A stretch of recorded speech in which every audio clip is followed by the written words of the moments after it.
Bhagavate Vasudevaya. Om Namo Bhagavate Vasudevaya. We're continuing our reading of the Srimad Bhagavatam.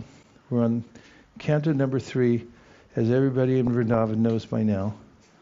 And we're starting up at chapter 15. Description of the Kingdom of God, chapter 15. Seems loud to me, but you guys are the experts. Sri Maitreya said, "My dear Vidura, Diti, the wife of the sage Kashyapa, could understand that the sons within her womb would be a cause of disturbance to the demigods. As such, she continuously bore the powerful semen of Kashyapa Muni, which was meant to give trouble to others, for 100 years.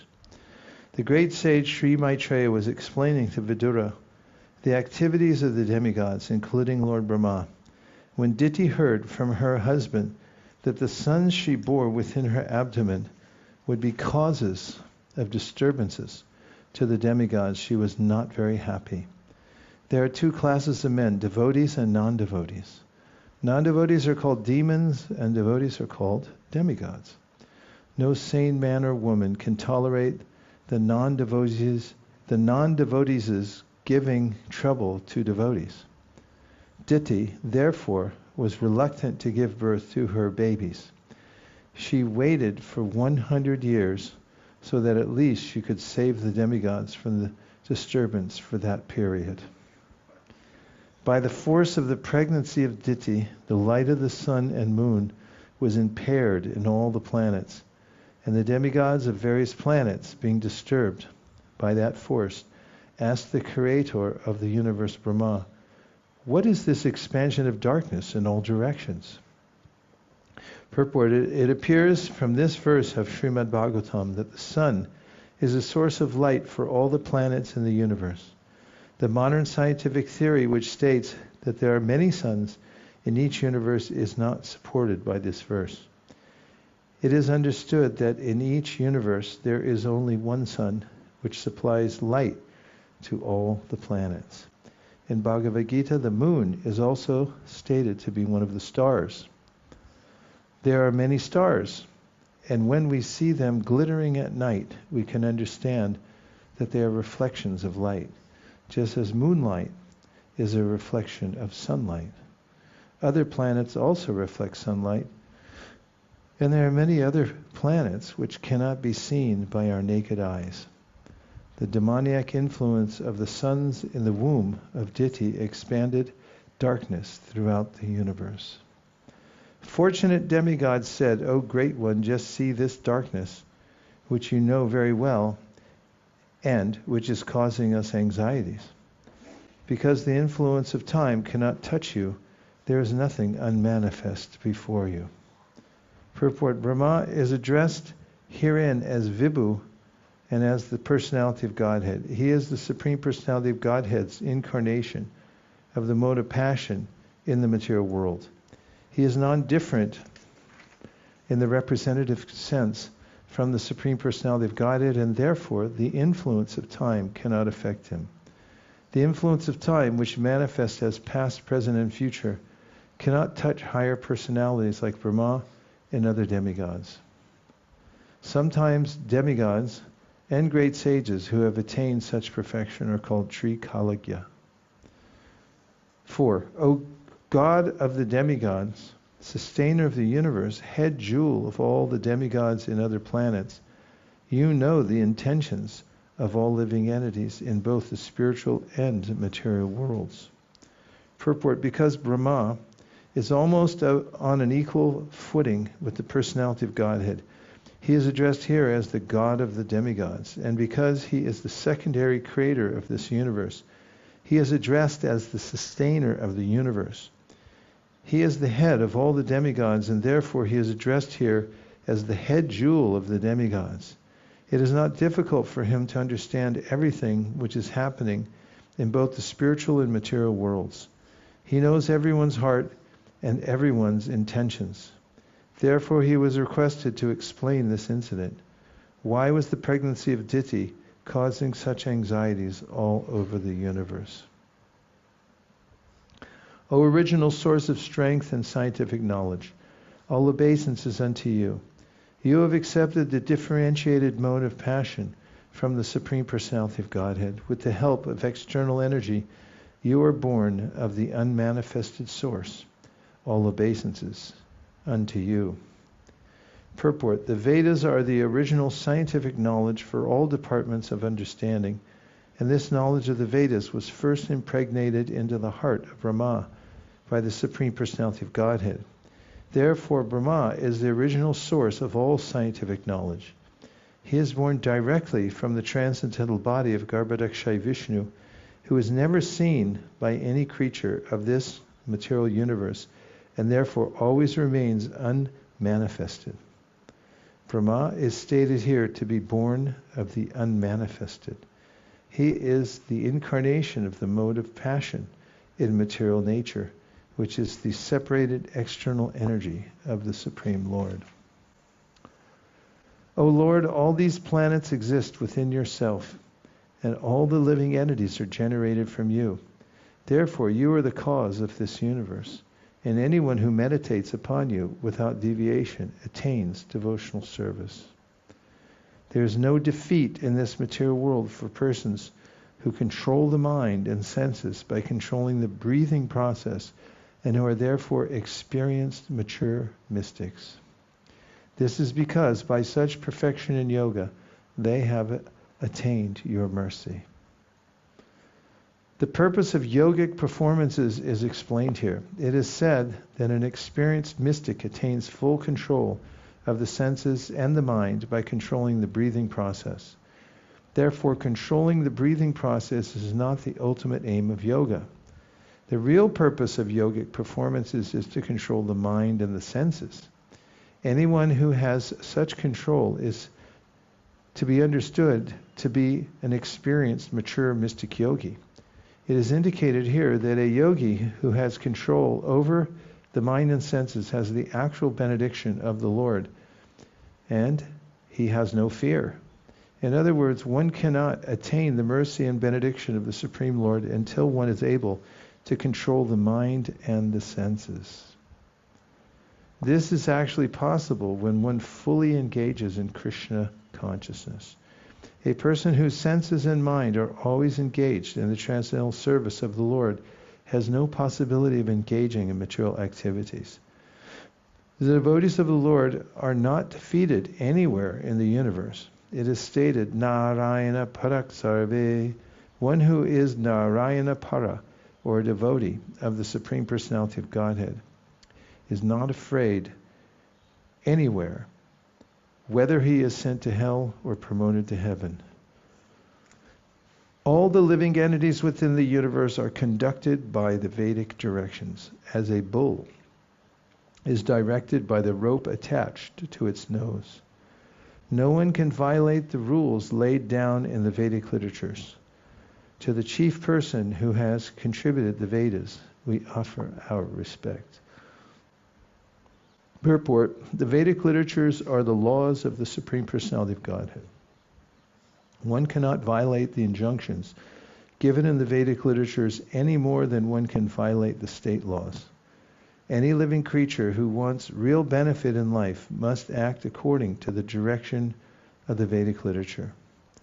The conditioned souls who have come to this material world for material sense gratification are regulated by the injunctions of the Vedic literature. Sense gratification is just like salt. One cannot take too much or too little, but one must take some salt in order to make one's foodstuff palatable. Those conditioned souls who have come to this material world should utilize their senses according to the direction of the Vedic literature. Otherwise, they will be put into a more miserable condition of life. No human being or demigod can enact laws like those of the Vedic literature, because the Vedic regulations are prescribed by the Supreme Lord. 9.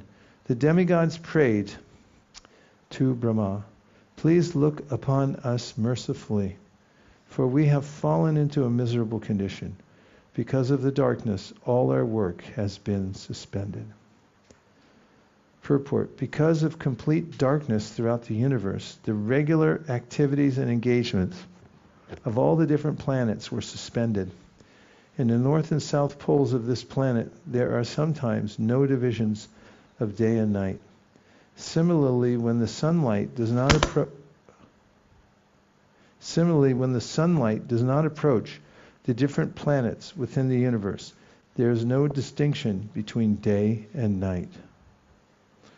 As fuel overloads a fire, so the embryo created by the semen of Kashyapa in the womb of Diti caused complete darkness throughout the universe. Purport: the darkness throughout the universe is explained herewith as being caused by the embryo created in the womb of Diti by the semen of Kashyapa. Sri Maitreya said, thus Lord Brahma, who is understood by transcendental vibration, tried to satisfy the demigods, being pleased with their words of prayer. Purport: Brahma could understand the misdeeds of Diti, and therefore he smiled at the whole situation. He replied to the demigods present there in words they could understand. Lord Brahma said, my 4 sons, Sanak, Sanatan, Sanandan, and Sanat Kumara, who were born from my mind, are your predecessors. Sometimes they travel throughout the material and spiritual skies without any definite desires. Purport: when we speak of desire, we refer to desire for material sense gratification. Saintly persons like Sanak, Sanatan, Sanandan, and Sanat Kumara have no material desire, but somehow they travel all over the universe out of their own accord to preach devotional service. After thus traveling all over the universes, they also entered into the spiritual sky, for they were freed from all material contamination. In the spiritual sky, there are spiritual planets known as Vaikuṇṭhas, which are the residents of the Supreme Personality of Godhead and His pure devotees, and are worshipped by the residents of all the material planets. Purport: the material world is full of cares and anxieties. In any one of the planets, beginning from the highest down to the lowest, Patala, every living creature must be full of cares and anxieties, because in the material planets one cannot live eternally. The living entities, however, are actually eternal. They want an eternal home, an eternal residence, but because of accepting a temporal abode in the material world, they are naturally full of anxiety. In the spiritual sky, the planets are called Vaikuṇṭha because the residents of these planets are free from all anxieties. For them there is no question of birth, death, old age, and diseases, and therefore they are not anxious. On the other hand, the residents of the material planets are always afraid of birth, death, disease, and old age, and therefore they are full of anxieties. 14. In the Vaikuṇṭha planets, all the residents are similar in form to the Supreme Personality of Godhead. They all engage in devotional service to the Lord without desires for sense gratification. Purport: the residents and the form of living entities in Vaikuṇṭha are described in this verse. The residents are all like the Supreme Personality of God in Narayan. In the Vaikuṇṭha planets, Krishna's plenary feature as four-handed Narayan is the predominating deity, and the residents of Vaikuṇṭha Loka are also four-handed, just contrary to our conception here in the material world. Nowhere in the material world do we find a human being with 4 hands. In Vaikuṇṭha Loka, there is no occupation but the service of the Lord, and this service is not rendered with a purpose. Although every service has a particular result, the devotees never aspire for the fulfillment of their own desires. Their desires are fulfilled by rendering transcendental living service to the Lord.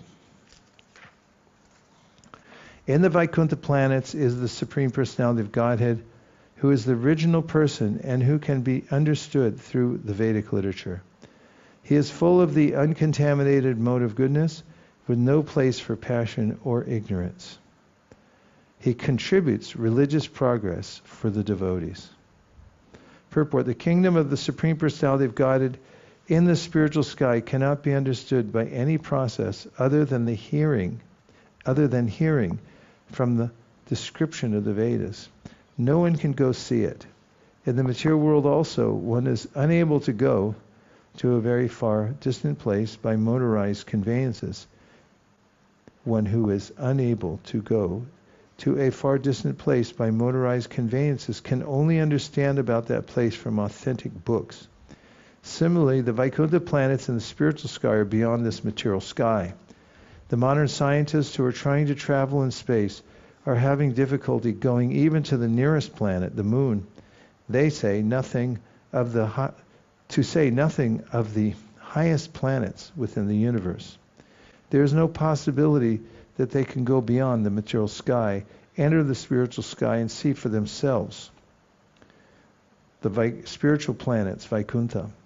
Therefore, the kingdom of God in the spiritual sky can be understood only through the authentic descriptions of the Vedas and Purāṇas. In the material world, there are three modes of material qualities: goodness, passion, and? Correct, 10 points. But in the spiritual world, there is no trace of the modes of passion and ignorance.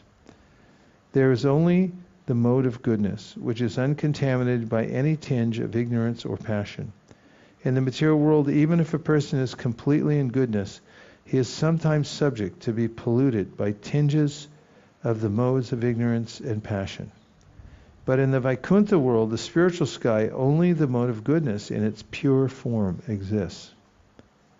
The Lord and his devotees reside in the Vaikuṇṭha planets, and they are of the same transcendental quality, namely Shuddha Sattva, the mode of pure goodness. The Vaikuṇṭha planets are very dear to the Vaishnavas, and for the progressive march of the Vaishnava toward the kingdom of God, the Lord Himself helps His devotees. How's everybody in Vrindavan? Okay. Hare Krishna. Welcome back. In those Vaikuṇṭha planets, there are many forests which are very auspicious. In those forests, the trees are desire trees, and in all seasons they are filled with flowers and fruits, because everything in the Vaikuṇṭha planets is spiritual and personal. Purport: in the Vaikuṇṭha planets, the land, the trees, the fruits and flowers, and the cows, everything is completely spiritual and personal. The trees are desire trees. On this material planet, the trees can produce fruits and flowers according to the order of the material energy. But in the Vaikuṇṭha planets, the trees, the land, the residents, and the animals are all spiritual. There is no difference between the tree and the animal, or the animal and the man. Here the word murtimat indicates that everything has a spiritual form. Formlessness, as conceived by the impersonalist, is refuted in this verse. In the Vaikuṇṭha planets, although everything is spiritual, everything has a particular form. The trees and the men have form, and because all of them, although differently formed, are spiritual, there is no difference between them. Text number 17. In the Vaikuṇṭha planets, the inhabitants fly in their airplanes, accompanied by their wives and consorts, and eternally sing of the character and activities of the Lord, which are always devoid of all inauspicious qualities. While singing the glories of the Lord, they deride even the presence of the blooming Madhavi flowers, which are fragrant and laden with honey. Purport: it appears from this verse that the Vaikuṇṭha planets are full of all opulences. They are airplanes in which the inhabitants travel in the spiritual sky with their sweethearts. There is a breeze carrying the fragrance of blossoming flowers, and this breeze is so nice that it also carries the honey of the flowers. The inhabitants of Vaikuṇṭha, however, are so interested in glorifying the Lord that they do not like the disturbance of such a nice breeze, while they are chanting the Lord's glories. In other words, they are pure devotees. They consider glorification of the Lord more important than their own sense gratification. In the Vaikuṇṭha planets, there is no question of sense gratification. To smell the fragrance of a blossoming flower is certainly very nice, but it is simply for sense gratification. The inhabitants of Vaikuṇṭha give first preference to the service of the Lord, not their own sense gratification. Serving the Lord in transcendental love yields such transcendental pleasure that, in comparison, sense gratification is counted as insignificant. Text 18. When the king of bees hums in a high pitch, singing the glories of the Lord, there is a temporary lull in the noise of the pigeon, the cuckoo, the crane, the chakravaka, the swan, the parrot, the partridge, and the peacock. Such transcendental birds stop their own singing simply to hear the glories of the Lord. Purport. This verse reveals the absolute nature of Vaikuṇṭha. There is no difference between the birds there and the human residents. The situation in the spiritual sky is that everything is spiritual and variegated. Spiritual variegatedness means that everything is animate. There is nothing inanimate. Even the trees, the ground, the plants, the flowers, the birds, and the beasts are all on the level of Krishna consciousness. The special feature of Vaikuṇṭha Loka is that there is no question of sense gratification. In the material world, even an ass enjoys his sound vibration, but in the Vaikuṇṭhas, such nice birds as the peacock, the chakravaka, and the cuckoo prefer to hear the vibration of the glories of the Lord from the bees. The principles of devotional service, beginning with hearing and chanting, are very prominent in the Vaikuṇṭha world. Now let's see if there's any reflections or questions so far. Mukharavind. Hare Krishna. I think in the 7th verse there is a in the purport Prabhupada says that anyone who has such control is to be understood as experienced mature mystic yogi. It is indicated here in that yogi who has control over the mind and senses has the actual benediction of the Lord, and he has no fear. In other words, one cannot attain the mercy and benediction of the Supreme Lord until one is able to control the mind and the senses. So I remember that many times devotees ask you this question, like how do we know that we have achieved the mercy of the Lord, or we are advanced in our spiritual life? And I remember you giving this answer, and also you quote the Bhagavad Gita 2.64, I believe 64, or where it says like Ragadvesha vimuktestu visayan indriyascharan Atma Vashaya Vade Atma Prasadam Adhigachati. There's another verse in the Srimad Bhagavatam that says that one who's controlled the tongue is understood to have controlled all the other senses. Whereas if the tongue is not controlled, then one can understand that the other senses are also not controlled. It's a gateway sense. The 11th canto.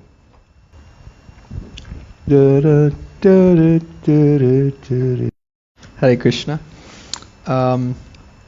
Just appreciating the beauty and variety that personal spiritualism brings.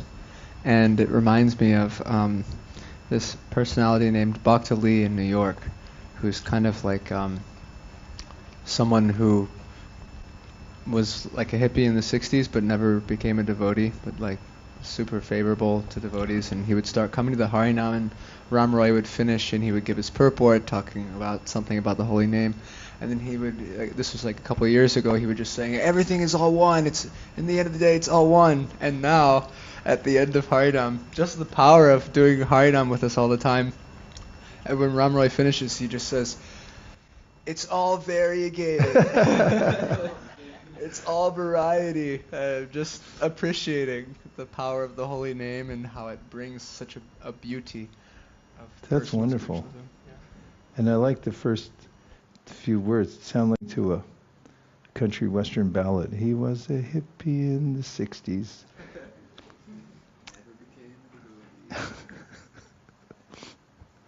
Everyone okay? Yes? Carvin's going to go for it if you all don't want to contribute. Not contribute, but I mean, if you have something to say. So yeah, in the last purport we read in the 17th, in this I like that the inhabitants of Vaikuṇṭha give first preference to the service of Lord, not their own sense gratification. Serving the Lord in transcendental love yields such transcendental pleasure in that comprehensive sense gratification is counted as insignificant. So I was just appreciating that the mood of spiritual word is service, and I think you say is like in class, like only one person who doesn't want to do the devotional service is the conditioned living. Souls. Everybody else is hankering for it. That's determine the difference. Yeah. Survey. Oh, we have Devavrata. Appreciating the quality of this verse in relationship to actually developing community. Because it's not that Prabhupada is just speaking about like a pie in the sky conception of heaven. Like I remember being in college and I had a friend whose parents were Catholic ministers or something. And their idea of going to heaven was that when they go to heaven they'll be sitting at a dinner table drinking wine with all of their friends. And I mean, the list goes on with people's ideas of what heaven is. But this is very practical, and it gives devotees a reference by which you can manifest Vaikuṇṭha in your community when you make these principles the foundations of Krishna consciousness. I remember the first time I read this chapter, I think I read it 3 or 4 times, just because how important I thought it was, just understanding the consciousness of those who are in the spiritual world. Nice point. Really nice point. I like that a lot. I tend to like these ideas of principles. And take them anywhere, and they'll work. And Narayana Parak Sarve Nakutasthana Pipiti, there's a way in which Srimad Bhagavatam, if one's living a devotional life, it doesn't matter really where you are, everything gets transformed because of your own consciousness. Surveying the outside people's party. There's quite a few devotees out there. I see Sarv, he's pointing to somebody. He's pointing at Sudhira. Akshina Mangala's taking the mic. Hare Krishna Guru Maharaj. I'm also appreciating the differences, and also Prabhupada mentioned that through the scientific knowledge we can't even enter into the other planets in the material sky, the moon. How do we know about the Vaikuṇṭha? And he gave all the references of the devotees, how they are serving the Lord in the Vaikuṇṭha planet.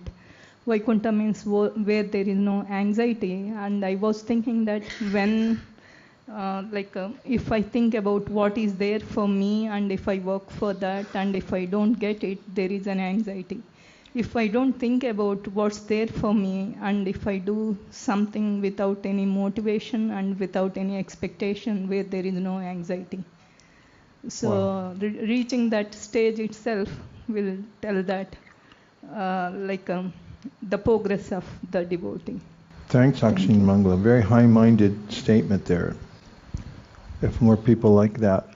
I mean, it's not commonly known. Most people don't have that idea that if you sacrifice in service to the Lord, then you can actually be happy and free from anxiety. I think it must be something else that needs to be adjusted. Okay, let's hear a few more verses. Or did you have somebody else there that wanted to speak? Yes. 2 people.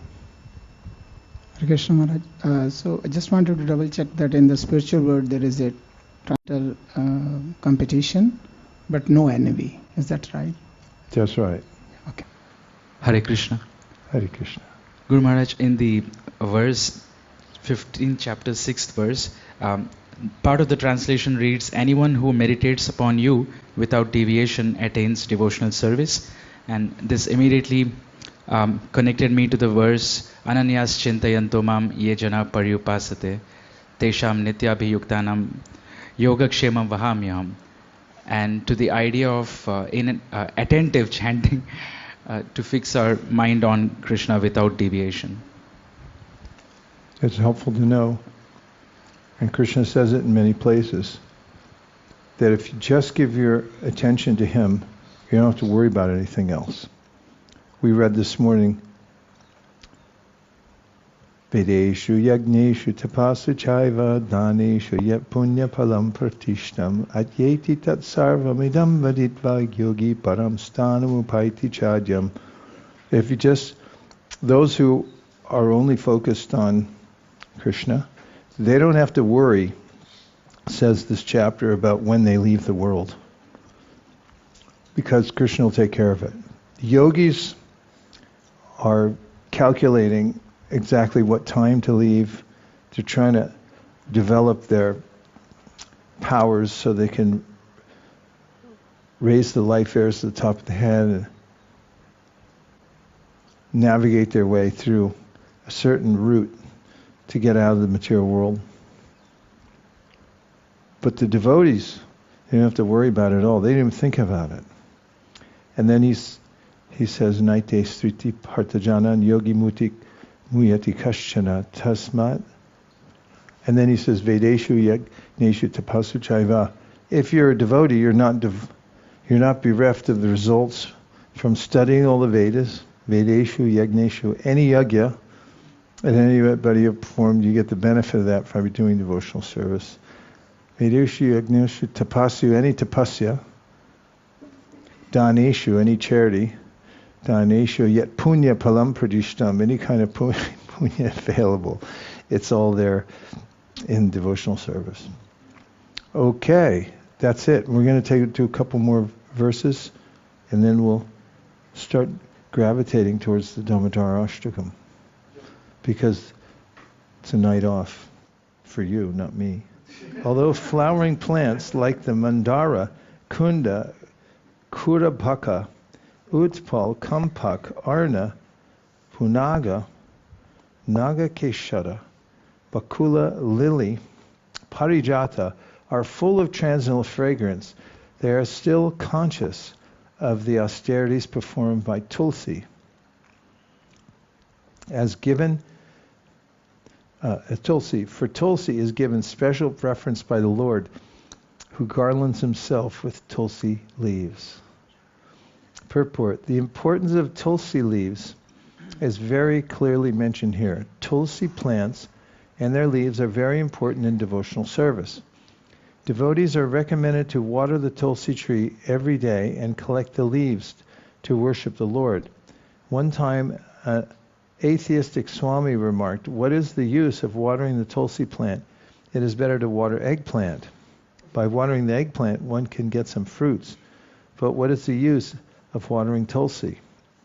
These foolish creatures, unacquainted with devotional service, sometimes play havoc with the education of people in general.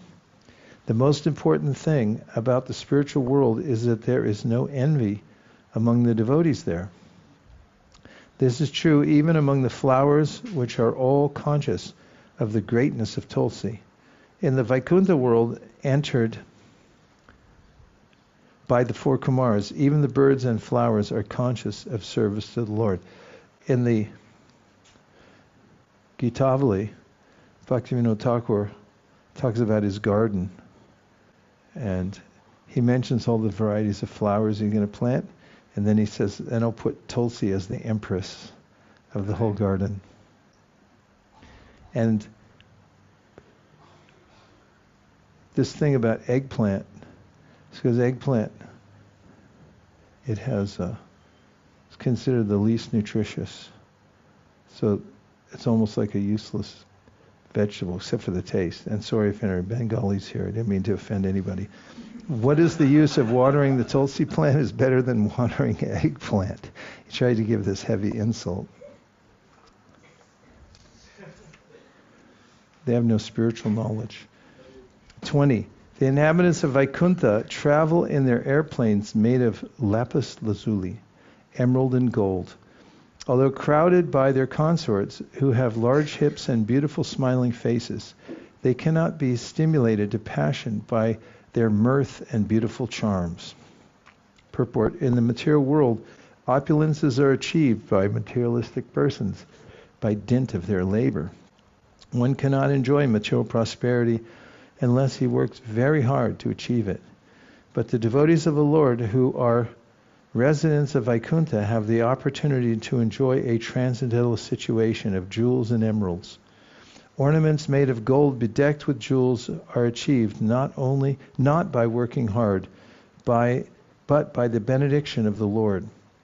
In other words, devotees in the Vaikuṇṭha world, or even in this material world, cannot be poverty-stricken, as is sometimes supposed. They have ample opulences for enjoyment, but they need not labor to achieve them.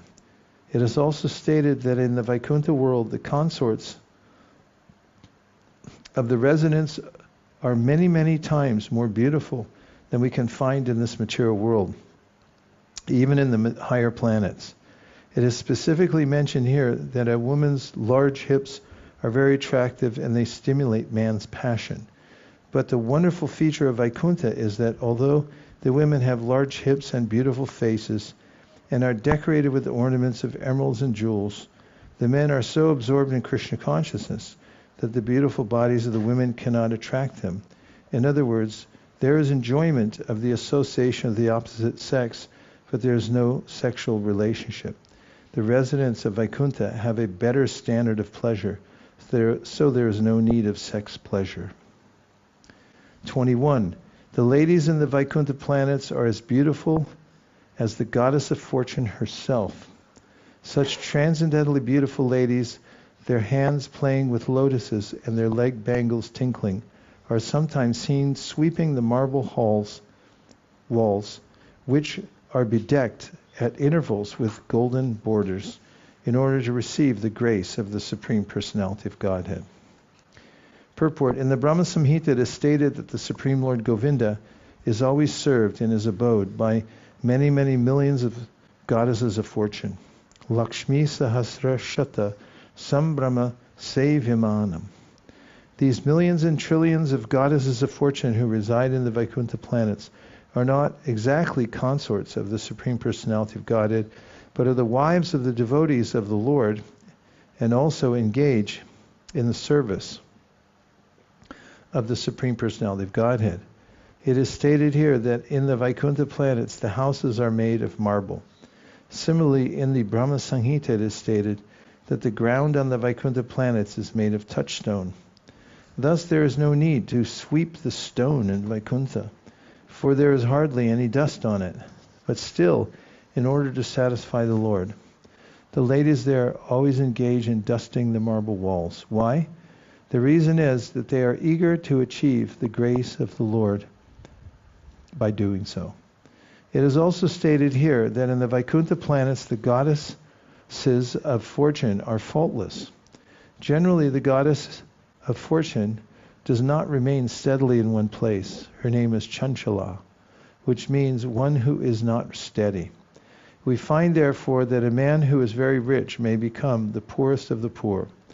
Another example is Ravana. Ravana took away Lakshmi, Sitaji, to his kingdom, and instead of being happy by the grace of Lakshmi, his family and kingdom were vanquished. Thus Lakshmi in the house of Ravana is Chanchala, or unsteady. Men of Ravana's class want Lakshmi only without her husband, Narayan. Therefore they become unsteady due to Lakshmi. Materialistic persons find fault on the part of Lakshmi, but in Vaikuṇṭha, Lakshmi is fixed in the service of the Lord. In spite of her being the goddess of fortune, she cannot be happy without the grace of the Lord.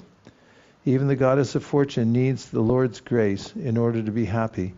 Yet in the material world, even Brahma, the highest created being, seeks the favor of Lakshmi for happiness. That's it. We're going to have a ceremony for Kartik Damodar Ashtakam. We'll take a couple of minutes to get ready. 3-minute break. We'll be right back and we'll sing Damodar Ashtakam. That's 7 minutes less than the usual break. Make it 5 minutes. Okay? Dear Srila Prabhupada, dear Shri Chaitanya Mahaprabhu, Shri Shri Panchatattva, Shri Shri Radha Manan Mohan, Shri Shri Lakshmi Shringadev, if you so desire.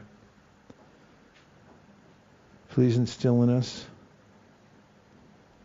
a desire to give people an opportunity to take to Krishna consciousness. Thank you for considering our request. Om Tat Sat. Everyone agrees with this prayer in whole or in part? Please say Hare Krishna. Hare Krishna. Gaur Premanande Nitai Gauda Haribo Haribo Haribo Nitai Gauda Haribo Nitai Gauda Haribo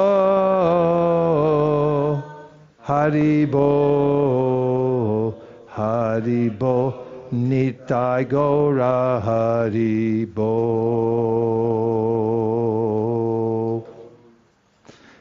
Vajrakalpalabhrischa Kripasinabhevacha Patitanam Pavanibhyo Vaishnavebhyo Namo Namaha.